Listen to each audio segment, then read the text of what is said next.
ከጥልቅ የልብ ስብራት የተቀዳ የፍቅር ምንጭ ሀርት አታክ ኢትዮጵያ ተቋሙ ለልብ ህሙማን የነጻ ሕክምናን በመስጠት የሚታወቅ ነው። የትላንት ቁጭት የወለደው ለወገን ደራሽ ተቋምም ዛሬ ለበርካቶች የሚተርፍ የፈውስ ጋሻና የብዙዎች የልብ እረኛ ሆኖ ብቅ ብሏል። የራሴ አጎት በዚህ ህመም ከዚህ ዓለም በሞት ተለይቷል። እሱ ሲሞት የሞተ ዕለት እኔ ለ92 ዓመት ሴት ያንን ፕሮሲጀር ሰርቼ ወደ ቤቴ ስመለስ ነው እሱ ይሄን ጉዳይ እንትን እንዳለው የተነገረኝ። ነገር ግን እሱን መርዳት አልቻልኩም። ያሳደገችኝ ያስተማረችኝ ሀገሬ ኢትዮጵያ የእሷ ህዝብ በዚህ ጉዳይ እየረገፈ እኔ ግን እንግዲህ በጣም ጥሩ ስራ እየሰራው እና ይኸው ማላቀውን እና የማያቀኝን ሀገር እና ህዝብ እያገለገልኩ ነው የምገኘው። ስለዚህ ይሄ ትክክል አልመሰለኝም። ፕሮቫይድ ሊደረግ ይገባል በሚል ነው እንግዲህ የጀመርነው። የዛሉ ትርታዎችን ለመጠገን ብሎም የተስፋ ብርሃን ለመፈንጠቅ ወደ እናት ምድሩ ፊቱን ያዞረው ሀርት አታክ ኢትዮጵያ 200 ለሚሆኑ የልብ ህሙማን ህይወትን የመዝራትና የጠፉ ፈገግታዎችን በነጻ የመመለስ ታላቅ ሰብአዊ ተልዕኮን ይዞም ወደ ኢትዮጵያ ለአምስተኛ ዙር መጥቷል።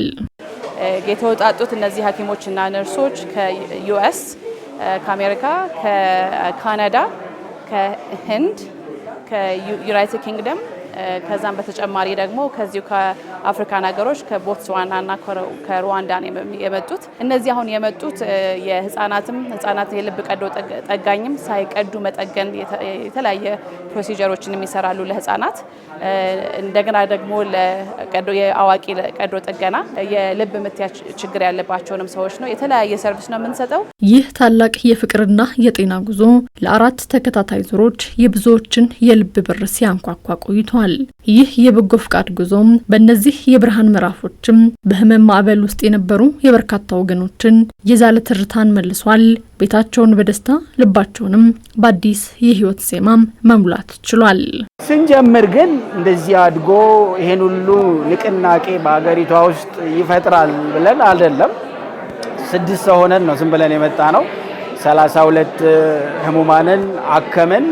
ያው በጣም ሞቲቬሽኑን ስናይ ቦርድ ሜምበሮቹ ሰፖርት አድርገው እንግዲህ 2ኛ 3ኛ 4ኛ መጣን። በየጊዜው ግን በጣም በሚገርም ሁኔታ እድገት እያሳየን ነው። ለኔ ኦልሞስት ይሄ 4ኛ ነው። በጣም ትልቅ ደስታ ነው። አሁን ወደ 200 ወር ከ200 በላይ የልብ ቀዶ ጥገና ሊሰራ ስለሆነ አገሬንና የአገሬን ህዝብ ማገልገል ለኔ ትልቁ አላማና ትልቁ ደስታዬ ነው። ወደ ሀገር ውስጥ በመምጣት ነጻ ሕክምና አገልግሎትን ከመስጠት ባሻገርም አገልግሎቱን በሀገር ውስጥ የሚሰጡ ብቁ ባለሙያዎችን ቁጥር ለመጨመር የእውቀት ሽግግር ለማድረግ እንደሚሰራም ተጠቁሟል። ማስተማር አለብን። የኢትዮጵያ ሐኪም በጣም ጠንካራ ሐኪሞች ነው ያሉን። እነሱን ሰርቪሱን እየሰጠን 6 ሰው ኦልሬዲ አዘጋጅተናል እንደሄደው ተምረው እንዲመጡ። አላማችን ምንድነው? ከውጭ የሚመጣው ሰው እየቀነሰ ከውስጥ ደግሞ ያለው ሰው እየጨመረ ሰስቴነብል የሆነ ሰው ላይ ዲፔንድ ማድረግ አንችልም ለዘላለም። አይ ቲንክ እሱን ለማስቀየር ነው እንግዲህ የጤና ነገርም ቢሆን መልእክቱ ከፍ ያለ ነው።